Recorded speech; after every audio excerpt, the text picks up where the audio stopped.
toddler sleeping in the back.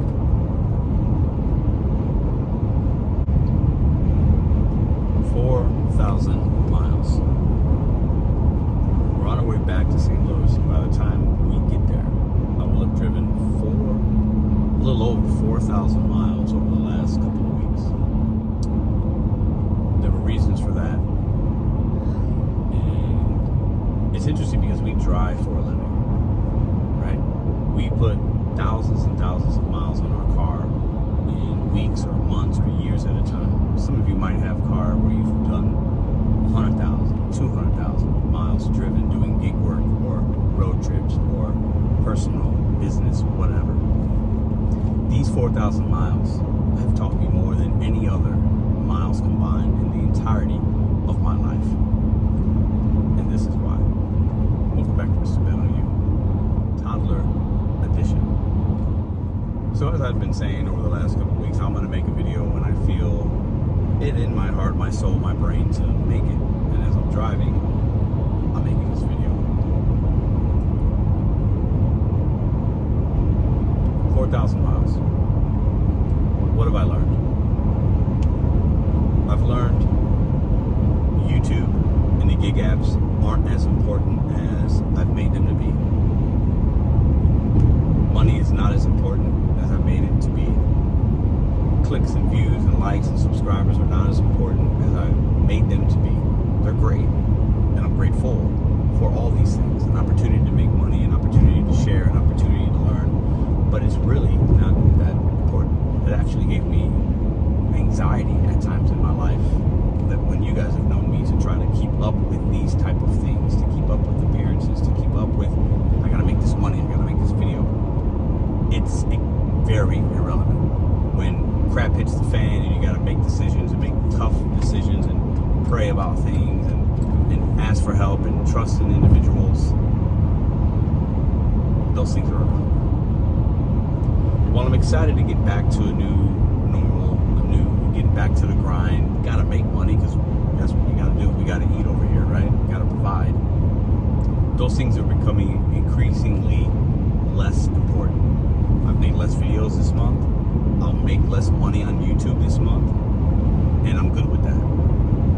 With the decisions I've made and what I've prioritized, these 4,000 miles driven and the upcoming miles I'm going to drive in the next day has taught me some valuable lessons.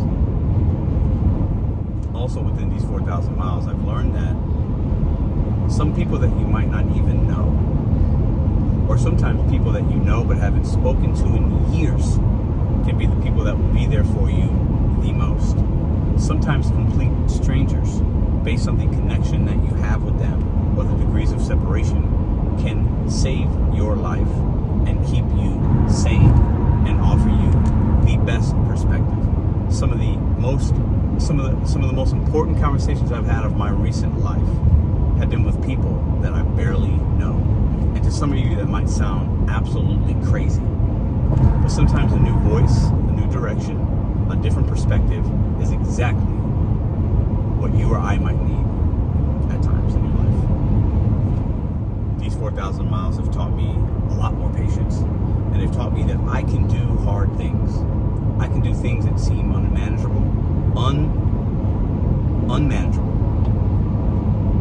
I can do things that I don't want to do. And it's never as bad as you think it is. And I've mentioned it in several videos over the last month or so. This too shall pass.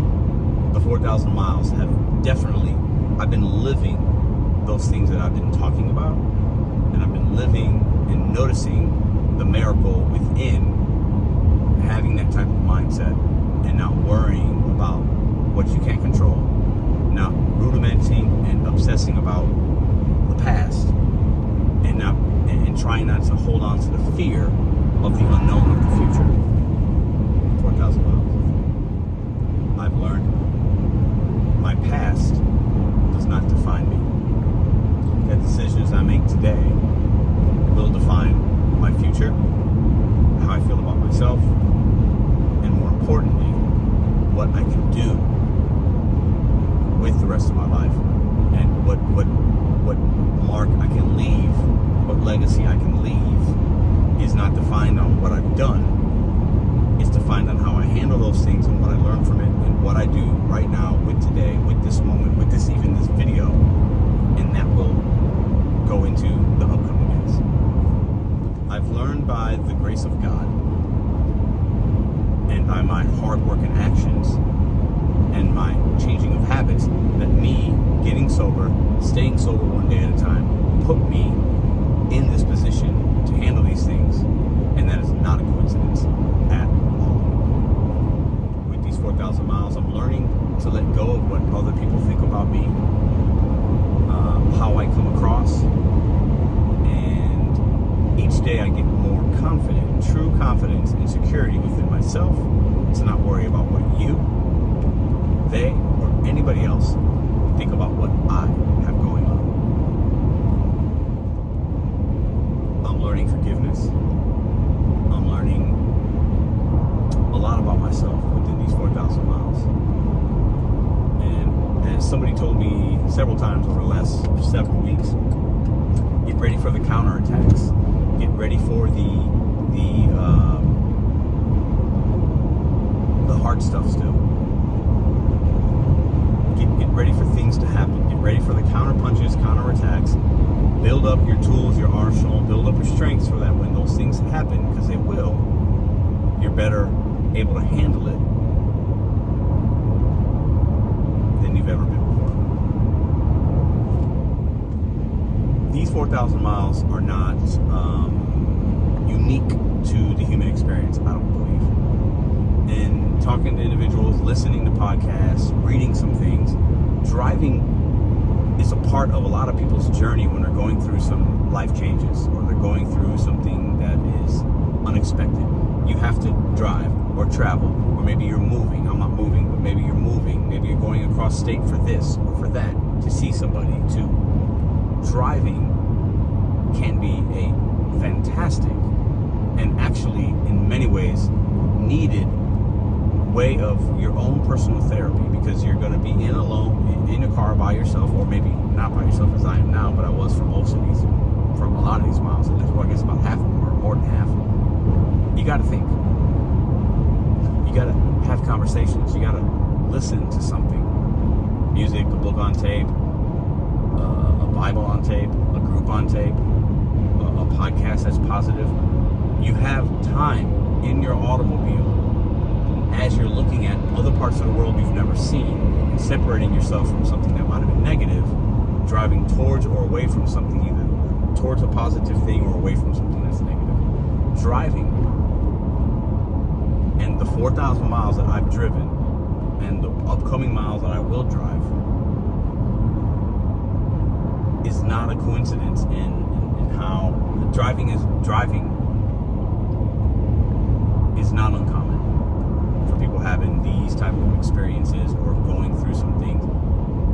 Traveling and driving is a big part of that for me. And I mention it because maybe somebody else has gone through it. And I remember as a kid being in a car and having to take certain trips and sitting in that seat, not realizing certain things, but not looking back, realizing, wow, what was that person going through during those drives, and were those drives similar to the drives that I'm having? I mention that because I think there's something there to it. I think there's something that we can relate when it comes to the miles you're putting on your car and what you do with those miles. It's not about I think I want to drive 4,000 miles? Absolutely not. I think I want to spend all this money on gas, wear and tear on my vehicle, all the time, the hours? No. My butt's sore. I don't like driving like, I drive for a living, kind of, right? So do you, maybe. But no, I don't want to do this, but it's not about what happens, it's how you react. And like I made a video the other day, my 2023 was very different than this 2024, and 2025 will be very different. But how I react to it will define me, my family, and maybe even parts of this channel. And I'm happy that I was able to react to things that are going on in my life in this type of way. I'm happy that I can reflect on these 4,000 miles in this type of way, rather than the type of way I was thinking about them during mile 1, mile 10, even mile 100, even mile 1,000. Because by the time I get back home and hit the 4,000 mile mark, I will be a different person in many ways.